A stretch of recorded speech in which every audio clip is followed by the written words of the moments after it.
Well, we know that we have so many people here along coastal Delmarva that love to give back to the community and love to have a good time. And you can do that with our friends with the Bryan Allen Stevenson School of Excellence. We've got Alonna Berry, the founder of this wonderful school, here to tell us a little bit more about an upcoming gala that they have. But first, Alonna, introduce us to the school itself. Tell us a little bit about it and how it came to be. Sure. So the Bryan Allen Stevenson School of Excellence, we are a public charter school here in Sussex County in Georgetown.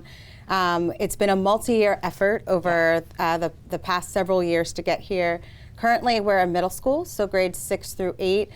Next year, we're expanding into high school, so we'll be adding a 9th grade class as we add a 6th grade class. But the school was really founded based on the principles of service. So Bryan Stevenson is a Milton native, and has done a ton of work nationally and internationally around social justice and advocacy, and really fighting for those who can't fight for themselves. And so the thought around the school from the beginning was, what happens when we create the next generation of Bryan Stevensons, right? Like, often Bryan Stevenson is talked about as a once-in-a-generation leader.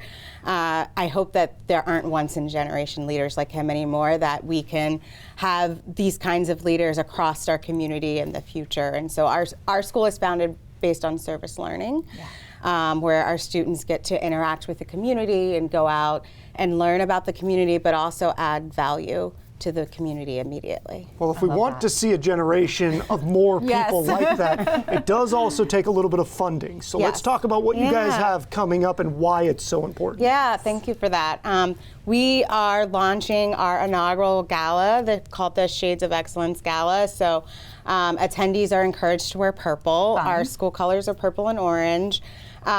Different shades of purple, but it really is to help seed the funding as we grow into a high school. And it will be on April 11th. Doors will open at 6:30. We're really excited. And it'll be at, I believe it was what was the old Covered Bridge Inn, but right in Lewis. And we're really excited. We'll have a silent auction. We'll have lots of food and drinks and really just fellowship, and we'll have our students and families there to share about their own experience. Well, it sounds like a great opportunity to not only go have a fun night, but to also make a difference in these young people's lives. Yeah, we're really excited. Yeah, we're excited for you. And I mean, you mentioned too that the school is built on the foundation of sort of service learning. Why is that critical? And I think especially for that sort of middle school age group where they really start to kind of see the world a little bit outside themselves. Yeah, that's a great question. So my background is in education, so I'm a former classroom teacher. And the things that I noticed as a teacher, particularly in a rural community, is that our students are often our rural communities, our nonprofits, our hospitals, any of the things, need more support. They need more people. They need more ideas. And then I would walk into schools and say, well, like here's a classroom full of amazing ideas. We're not tapping into that. So for us, the point around service learning from the community lens was, can we tap into the brilliance of our students now? And why do we have to wait 10 years until they go off to college or whatever and come back? But for the students, it gives them hands-on real-world experience where they get to go out into doctor's offices or into local nonprofits and see if they like to do some of these things that they think they want to do. Do you have any good examples, any things that you guys did this year that you felt like it went really well, that you thought was a standout in that capacity of service? Yeah, so we're year one of a school, and we're grateful to be located on the backside of the Delaware Tech campus in the old Howard T. Ennis building.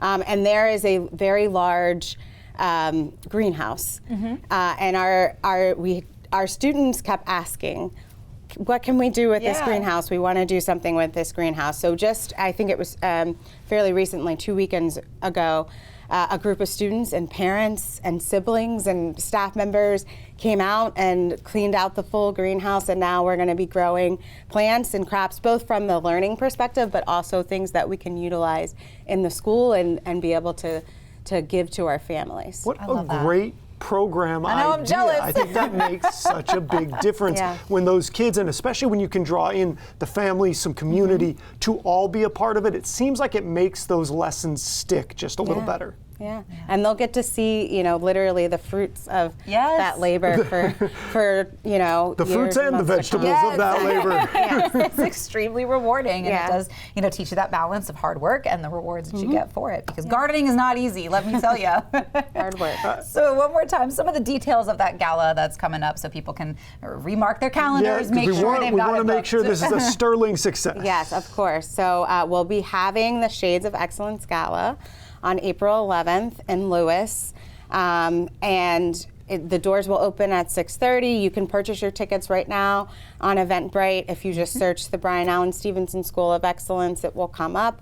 And there'll be lots of opportunities. We have many local sponsors for silent auction and other things. Perfect. It's Well, gonna I be don't know a lot about of fun. I don't know about you, Leah. I'm sold. I think it's a know. great opportunity to get there out in the community. I agree with you, Charlie, and I think a lot of people are going to purchase those tickets and get ready for a wonderful time, because that's what it's going to be, and it's really it's just all going to a great program and a great school. For the and kids. It's for the kids. It's going to be awesome. Well, Alonna, thank you so much for coming in today. Thank you for having me. Of course. But maybe you have been looking for that dream home of yours, a place to call home and put down those roots. And maybe it's this week's Happy Place of the Week, and that's what we're going to introduce you to. Step into coastal charm and convenience with this pristine one-bed, one-bath condo on Jamaica Avenue in Ocean City. This first-floor corner unit offers enhanced privacy and abundant natural light. Features include open-concept dining and living area, select appliances, and a bath-fitter shower. Relax on the screened-in deck with UV-protected blinds, perfect for year-round enjoyment. Located around 125th Street, just 2 blocks from the beach. Don't miss the open house, 11 a.m. to 1 p.m. on Sunday, March 16th. Happy Place of the Week is sponsored by the Parker Group.